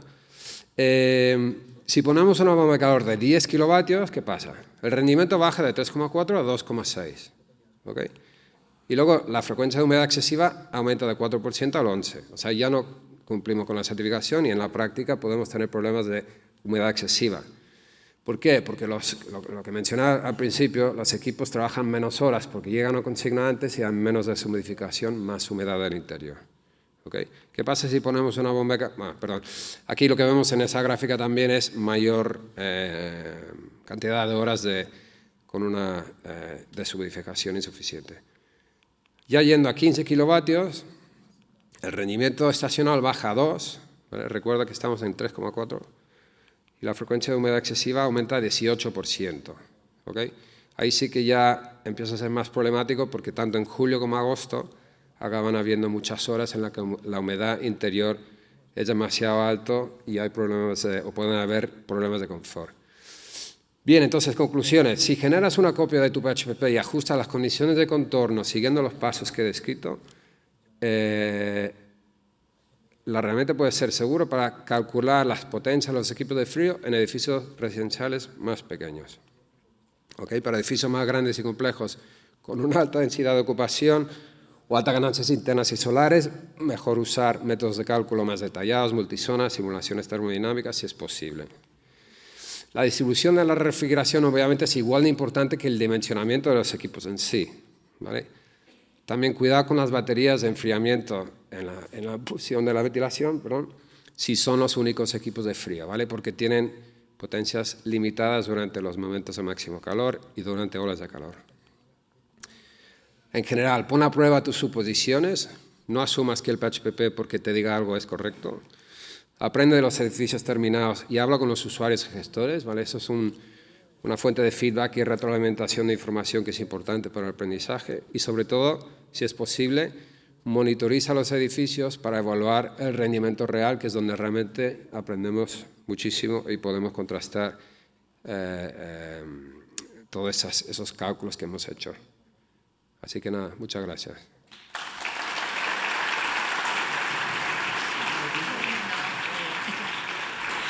Gracias, Oliver, por ayudarnos a encontrar ese punto de equilibrio y por estos consejos finales. Ahora, Manuel Rabanal nos hablará de la flexibilidad energética con estrategias de control de la demanda y las bombas de calor. Venga, pues buenas tardes a todos.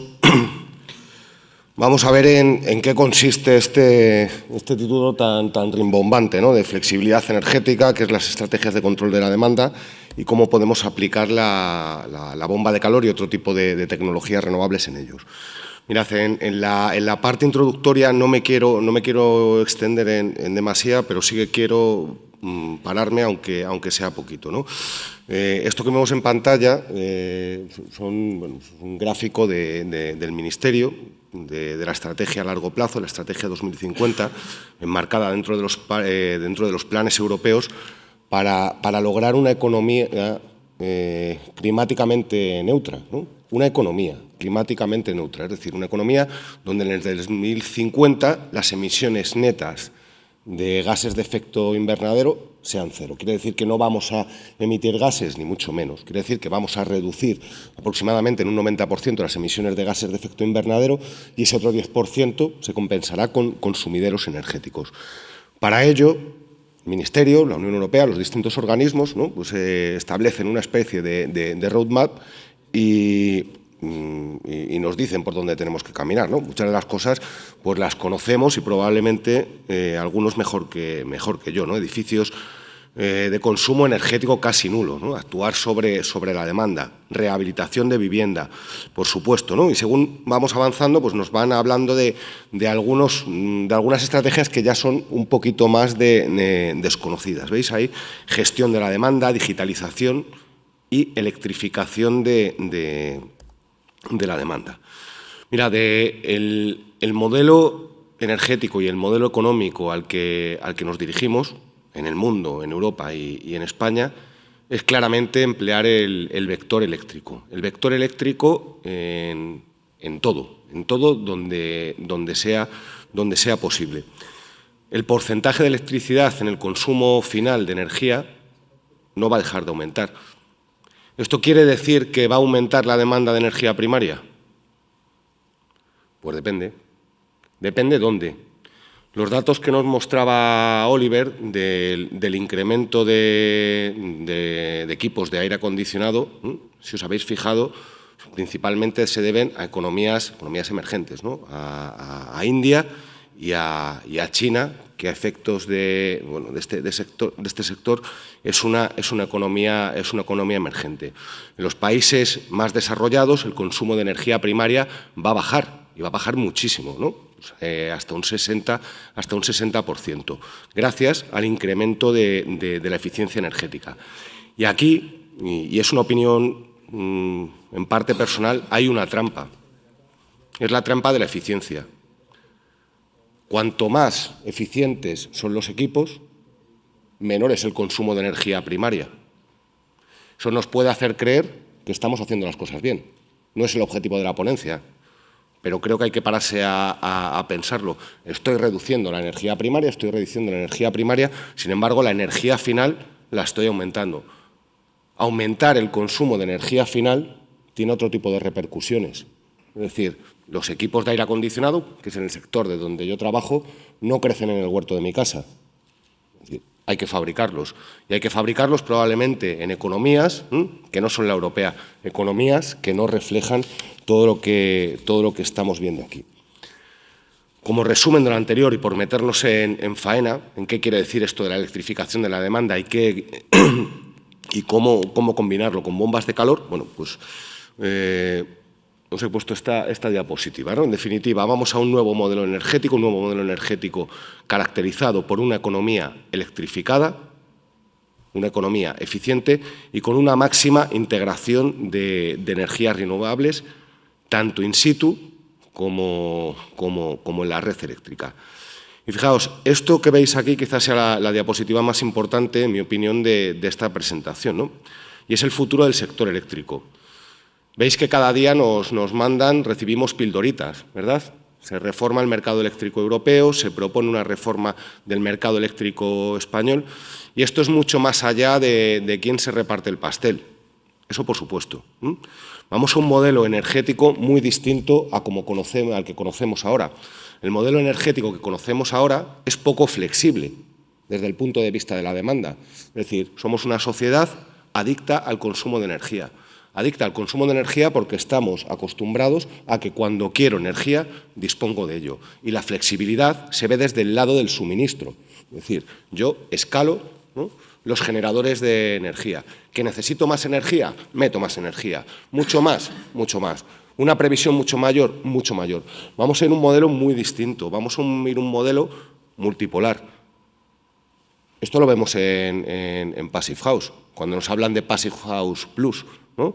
Cuando nos hablan de edificios de energía positiva. Tenemos distintos polos, ¿verdad?, donde produciremos energía. El diseño y la explotación de las redes energéticas también va a cambiar. Y es lógico, si vamos a un modelo de generación distribuida, las redes energéticas actuales no están dimensionadas para ese tipo de esquemas operativos. Los flujos probablemente no sean unidireccionales. Es decir, yo consumo energía y este señor me la vende. Yo consumo energía y habrá momentos en que yo produzca energía y yo sea el señor que la venda, ¿no? En definitiva, necesitaremos un sistema muchísimo más flexible y un sistema donde necesariamente necesitaremos acumular energía. Acumular energía es caro y lo veremos más adelante. Fijaos, si decíamos que todo va a ser renovable, no solo la producida in situ, sino la de la red eléctrica, la que viene por el enchufe. ¿Cómo es la energía renovable? ¿Podemos controlar la energía renovable? Pregunto. Pues depende. Si hay sol, hay sol, y si no hay sol, no hay sol. Es variable, es inestable y sobre todo depende de factores externos, ¿no? Y además será dispersa. Por lo tanto, vamos a necesitar estrategias para dotar de flexibilidad desde el lado del ciudadano, desde el lado de la demanda, al sistema. Y esto no hay tiempo, ¿no?, pero principalmente pues, la estrategia de todo en la vida, el palo y la zanahoria, premio y castigo. Pues habrá premios por consumir energía en determinados horarios, premios a través de incentivos económicos, a través del precio, y castigo a través de lo mismo, a través del precio.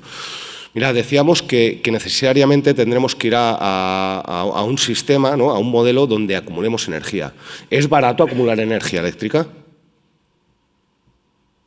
No sé, si estáis familiarizados con el sector fotovoltaico, veis que los precios en los últimos años caen, y caen en picado. Y la eficiencia de los módulos fotovoltaicos cae, ni mucho menos, aumenta. Aumenta y aumentará muchísimo más cuando introduzcan las perovskitas, ¿no?, en los próximos paneles. ¿Ocurre lo mismo con las baterías? Las baterías no caen lo más mínimo. Y la capacidad aumenta. Almacenar energía eléctrica es muy caro. Generar energía eléctrica es sencillo. Almacenarla es complicado. Sin embargo, con la energía térmica ocurre algo distinto. ¿Es complicado almacenar energía térmica?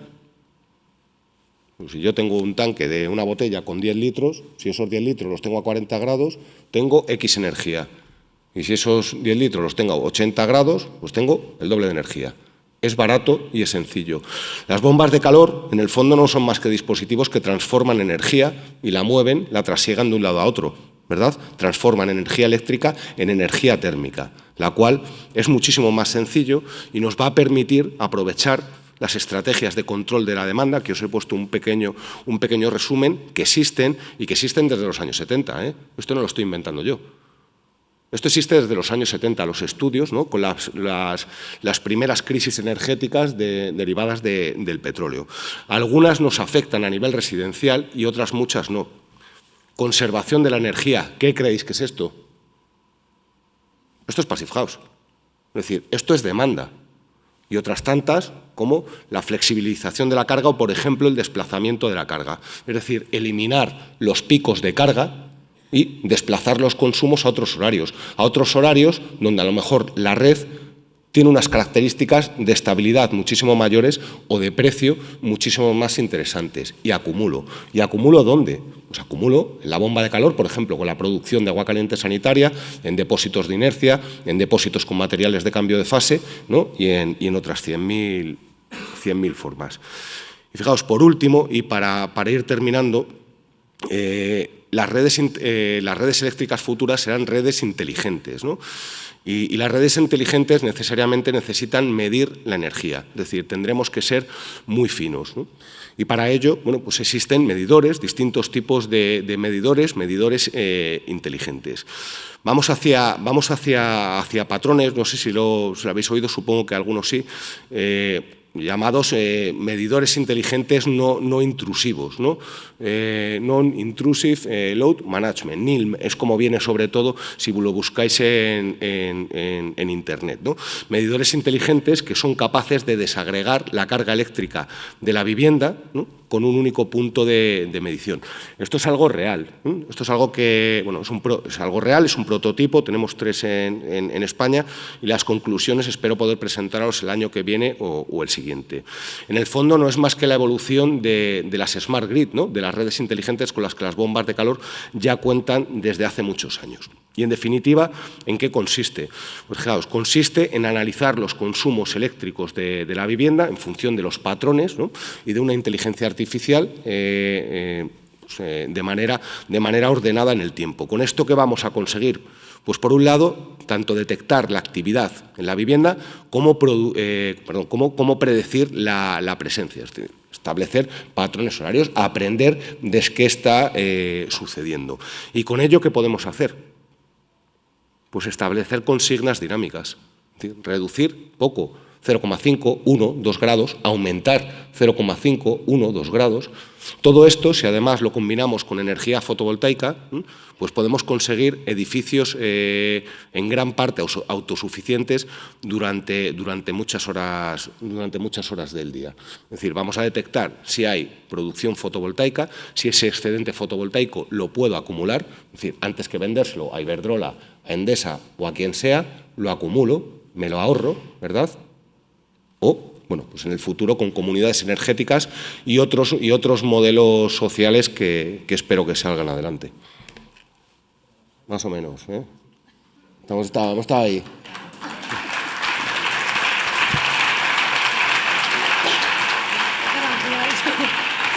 Gracias, Manuel, por la brevedad y por, bueno, abrir esa parte tan interesante de las redes, ¿no?, y de cómo gestionar toda la energía. Bueno, pasamos ahora al último ponente, Francesc Cazorla, que nos hablará de Lilus House, biopasiva con cerebro.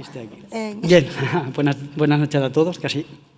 Entonces, voy a ir súper breve, tan breve como pueda, pero tengo que hablar, he venido a hablar, así que ahí voy. En primer lugar, vamos a presentar todo este futuro que hemos estado hablando, es realidad ya se está implementando y vamos a contar un caso práctico que ya lleva casi un año funcionando y os voy a contar cómo lo estamos haciendo, ¿vale? Y cómo está el sistema trabajando con todos los equipos, tanto de refrigeración pasiva como refrigeración o calefacción activa o ACS, en este proyecto que se llama Lilus House. Lilus House es un proyecto donde el constructor fue House Habitat, Apraxis fue el diseñador, In-House fue el certificador y House, nuestro partner que hizo la puesta en marcha de todo el sistema. Entonces es una vivienda que está situada en Abrera y goza de todo un sistema de automatización absolutamente completo. Pero antes de hablar del sistema, me gustaría que tengamos todos claros qué es el concepto de automatización. ¿Alguien ha hecho deporte alguna vez en su vida? No hace falta ahora. Vale, perfecto. Entonces, cuando hacemos deporte, ¿qué es lo que ocurre?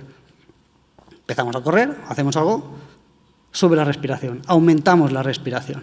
Pero yo no tengo ningún interruptor al lado que diga, uy, necesito respirar más rápido.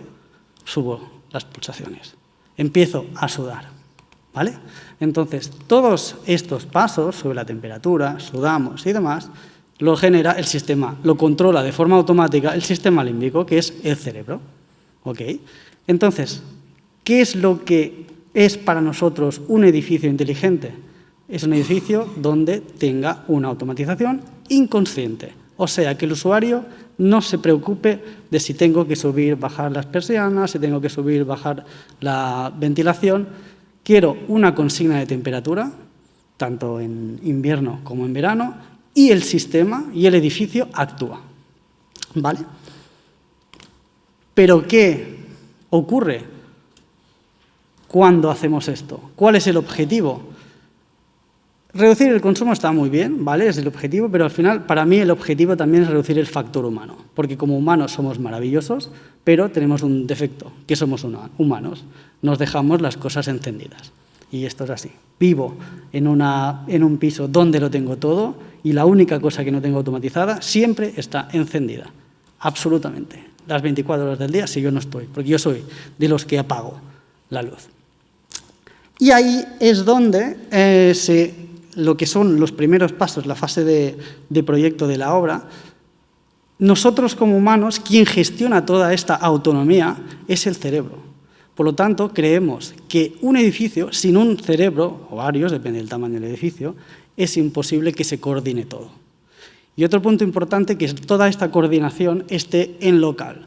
No nos basemos en una conexión a un cloud para hacer todo tipo de automatización. En un proceso industrial, la señal del robot no se manda a la nube y luego la nube manda la información para que el robot actúe. Esto no nos lo podemos permitir, no nos podemos tener una dependencia de que funcione o no una nube para que funcione o no un edificio. Entonces, el principio era el cerebro. Con este cerebro, que lo llamamos mini-server, es la base de nuestro sistema en Loxon, podemos comunicar con todos los equipos, ¿vale? El equipo de ventilación, el equipo de aerotermia, las diferentes persianas y demás. Entonces, los pilares en Lilus fueron estos. Sí o sí, el sistema de ventilación, climatización y protección solar tenían que estar unidos. Y esto, como ya lo tenemos resuelto de hace mucho tiempo, fue relativamente fácil. Pero aparte, se integró el sistema de fotovoltaica, el sistema de riego, ¿vale? El sistema de iluminación interior y exterior. Aprovechando todos los sensores que hay en la vivienda, se instaló el sistema de seguridad. No es un sistema aparte, sino que es una funcionalidad adicional. Y aparte, el sistema de control de accesos y audio. Entonces, ¿cómo juntamos esto para que funcione bien? Ahí está el kit de la cuestión. Que si el sistema, el cerebro ese que vamos a instalar no es capaz de gestionar todo esto, tenemos un problema. Y otro punto importante es el aprendizaje, ¿vale? Una vez está muy bien diseñar y construir una vivienda o un edificio, pero esta vivienda y este edificio tiene que ir acorde con la temporalidad, que significa que se tiene que poder actualizar. Actualizar versiones de firmware, actualizar con funciones adicionales y poder ser capaz de ser escalable por si a día de mañana me compro un vehículo eléctrico y quiero integrar el cargador de coche con el sistema fotovoltaico. Aquí todavía no tienen coche eléctrico, pero la presión social tiene pinta de que va a llegar. Entonces, otro de los puntos importantes para minimizar los costes de una instalación de este tipo es aprovechar todo lo que tengo para minimizar equipos de campo. Entonces, si hacemos una comparativa de lo que hay instalado y lo que se hubiera tenido que instalar en modo convencional, estamos hablando de que para los circuitos que había de iluminación hubiéramos requerido unos 30 interruptores, convencionales, conmutadores, lo que sea. Hay 7 zonas diferentes de control de temperatura mediante fan coils, entonces hubiéramos necesitado 7 termostatos. Como es una passive house y este sistema de renovación de aire y son 2 plantas, hubiéramos tenido que instalar 2 controladores de CO2 o un equipo de control manual de ventilación. Y para el control de las 12 persianas hubiéramos necesitado 24 mecanismos, 12 pulsadores de persiana, que al final son pulsadores dobles. Si minimizamos los equipos de campo, porque tenemos dispositivos de campo que podemos minimizar, llegamos a la conclusión que en Lilus hay 9 pulsadores para controlarlo todo, una vivienda de dos plantas. Cada pulsador está controlando iluminación, persianas, audio, temperatura y humedad. Aparte, hay otros equipos, otros sensores que miden CO2, compuestos volátiles, partículas de suspensión y formaldehídos. Y aparte, sacamos la temperatura aunque hay una estación meteorológica instalada, las estaciones meteorológicas, la susceptibilidad de donde estén instaladas es importante, porque si está pegando el sol en verano, pueden llegar a temperaturas de 50 grados. Entonces, calcular la temperatura de impulsión del depósito de la aerotermia a una temperatura de 50 grados no es lo más real. Entonces, en este caso, la sonda de la máquina de aerotermia estaba instalada en un sitio que será perfecto para sacar los datos mediante el protocolo de comunicación. Así que 30 interruptores, más 24, más 12 de persiana, más 7 termostatos, a 9 pulsadores que lo integran todo. Esto es bajar costes de instalación y de equipos de campo. O hacemos un balanceo, o será convencional más domótica, o planificamos desde la base para que a mismas funciones costes un pelín superiores, pero prácticamente iguales a un sistema convencional. Entonces, otro punto importante es lo que es la monitorización de datos.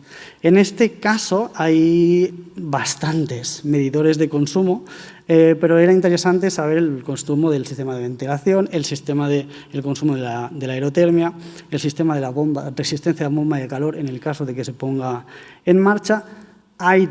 Se sabe también el consumo de los fan coils y el consumo de todos los electrodomésticos. Se han añadido un par más este último mes. Entonces, toda esta información, aparte de tenerla disponible en la visualización web o app, también manda los datos del sistema con CSV, creo que son semanalmente, a diferentes direcciones de correo electrónico. Todo esto ya viene incorporado con el propio sistema. Entonces, ¿cómo funciona Lilus? Resumiendo, 2 temperaturas de consigna, una en invierno y una en verano. En verano ponen 23 grados porque les gusta estar fresquitos, pero en invierno 21. Si la temperatura sube por encima de estos 21 grados, ahora estamos teniendo unas temperaturas geniales, porque a primera hora tenemos 2 grados y al mediodía tenemos 22, así que gestionar un salto térmico de 20 grados está siendo súper interesante. En el momento en que la temperatura sube de 21 grados, el sistema de clima manda a posicionamiento automático de la persiana. ¿Qué significa esto? Que la persiana sabe la orientación que está y si está incidiendo el sol o no. Si está incidiendo el sol, se pone en posición de sombreado.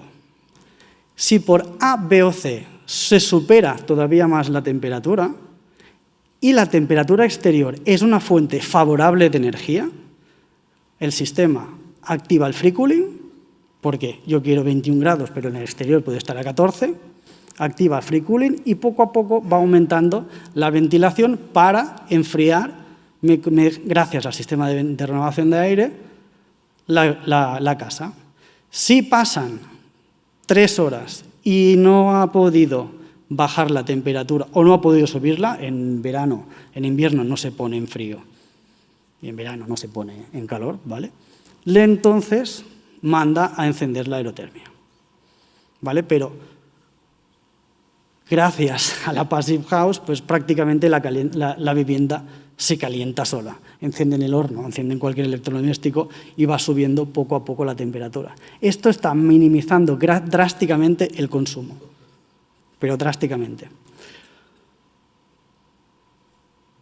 Un poquito el resumen de lo más importante sería esto. Aparte, todo lo que es esa casa da sola, ¿vale? Toda la iluminación funciona automáticamente. Durante el día hay una cierta intensidad de luz, por la noche es totalmente dimerizada.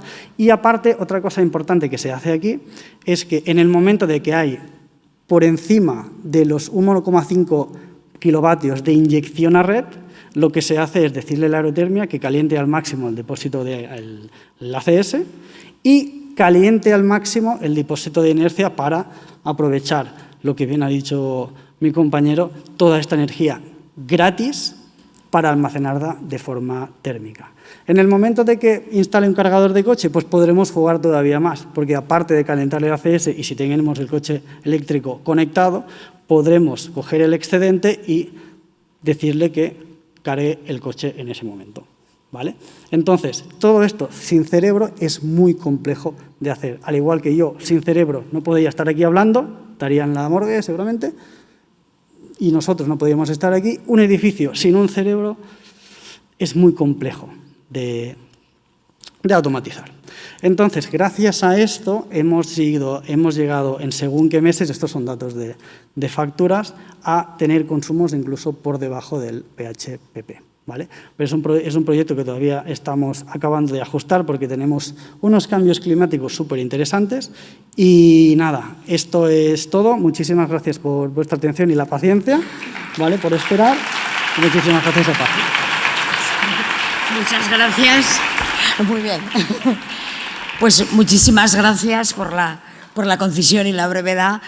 La verdad es que supongo que esta jornada técnica habrá dado lugar a muchas preguntas, pero las vamos a tener que hacer fuera porque los técnicos que nos asisten quieren irse a su casa. O sea que con esto termina la jornada de hoy. Recordarles que están a la venta las guías de Blower Door y mañana presentaremos la guía de ventilación que también podrán comprar, además de las distintas publicaciones que tiene PEP. Y no olviden la ruta del bacalao, claro está, que se sortea una tablet. Así que muchas gracias por la asistencia de hoy y mañana nos vemos.